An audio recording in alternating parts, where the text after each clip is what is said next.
He looked like an ordinary man, but hid something terrifying. What if the person living next door was secretly hunting victims? And how could someone fool an entire city for decades without getting caught? In Kansas, a killer stalked the streets, quietly choosing his targets before whispering a chilling promise. "You're next." He came prepared, carrying tools to bind, torture, and kill. Driving down the street, and he would see a woman, and he would look at her, and he would say, "You're next." Showing no mercy even when victims begged for their lives. For 30 years, he played a twisted game with police and media, always staying one step ahead. Behind the mask of a family man and community leader lived a ruthless predator, one who would eventually reveal the horrifying truth himself. Wichita, Kansas was once known as Cowtown for its role in cattle drives, later becoming a quiet aviation city in the Bible Belt. Life there felt steady and predictable, even with occasional tornadoes. But in 1974, that sense of safety was shattered when a brutal crime stunned the community. In a peaceful neighborhood, a family of 4 was murdered inside their home. The attacker entered from the back after cutting the phone line. The father, Joseph, and mother, Julie, were strangled. Their 9-year-old son was slowly suffocated, while their 11-year-old daughter was taken to the basement and killed. The crime shocked residents who never expected such violence in their city. Dennis Rader, born in 1945, grew up nearby in what seemed like a normal environment. He was quiet, kept to himself, and lived a typical childhood. His parents worked regular jobs, and he spent time outdoors like other kids. Nothing about his early life raised alarm. But as he grew older, troubling thoughts began to develop.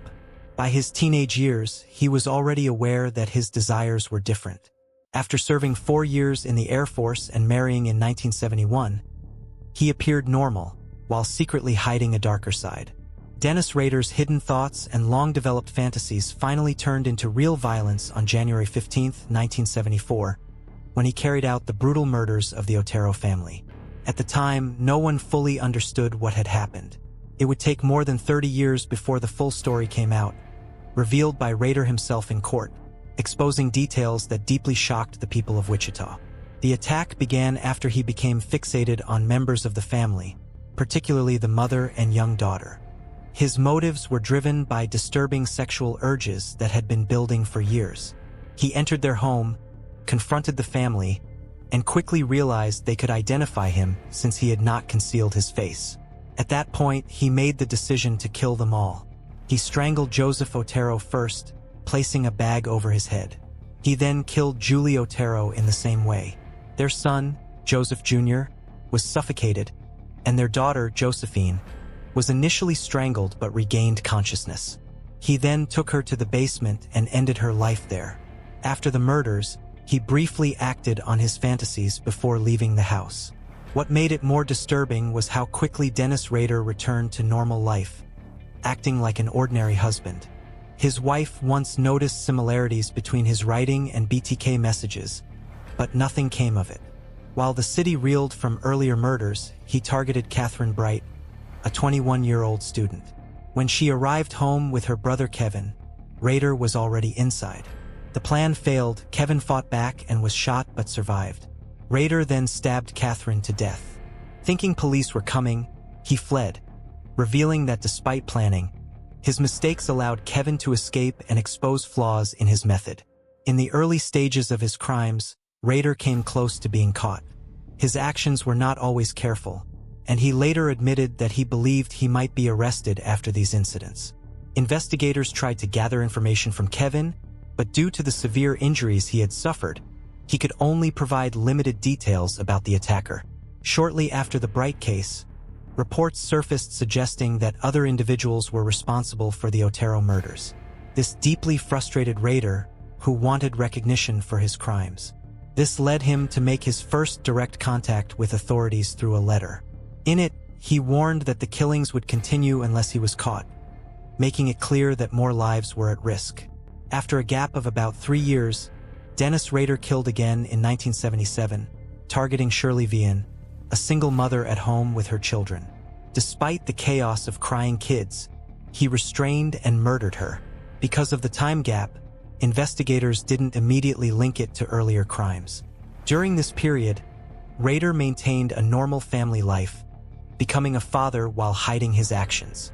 Later that year, he killed Nancy Fox, entering her home, cutting phone lines, waiting inside, and carrying out what he called his perfect crime, centered on control and prolonged suffering.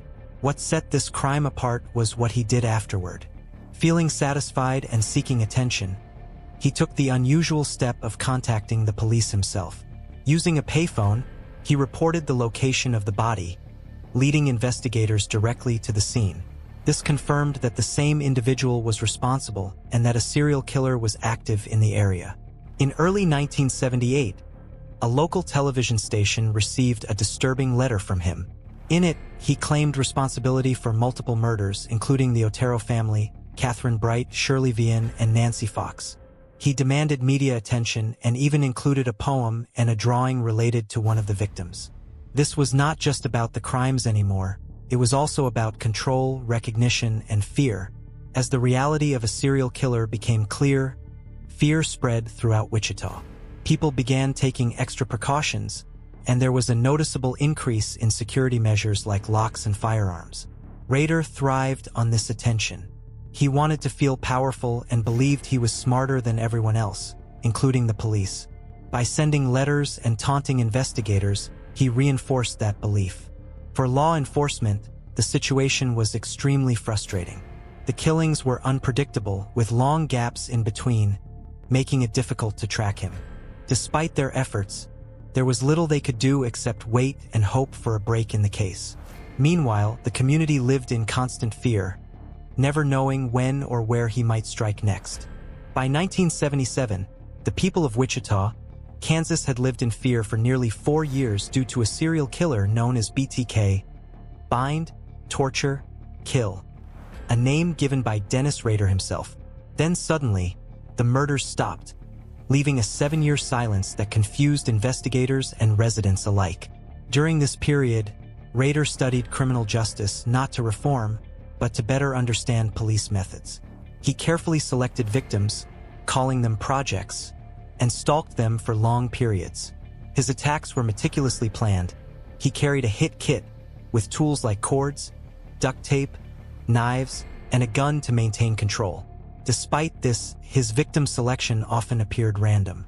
In 1985, he murdered Maureen Hedge, who lived nearby. He created an alibi by attending a Boy Scout camp with his son, leaving briefly to commit the crime. Year, take off 2 years, take off 3 years. There was nothing else that we could do that we weren't doing, except unfortunately wait for the next victim. And that's the sad part. He later moved her body to a church, took disturbing photographs, and disposed of her remains. In 1986, he killed Vicki Wegerle after breaking into her home and waiting for her return. In 1991, he murdered Dolores Davis, transporting her body in his car before disappearing again.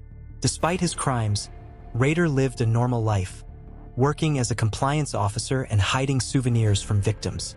Wichita eventually felt safe until 2004, when BTK resurfaced, sending messages to media and police. His attempt to play games led to his capture when a computer disk he sent was traced back to him. On February 25, 2005, Rader was arrested. He confessed in detail over 33 hours. In court, he showed no remorse, shocking those who knew him.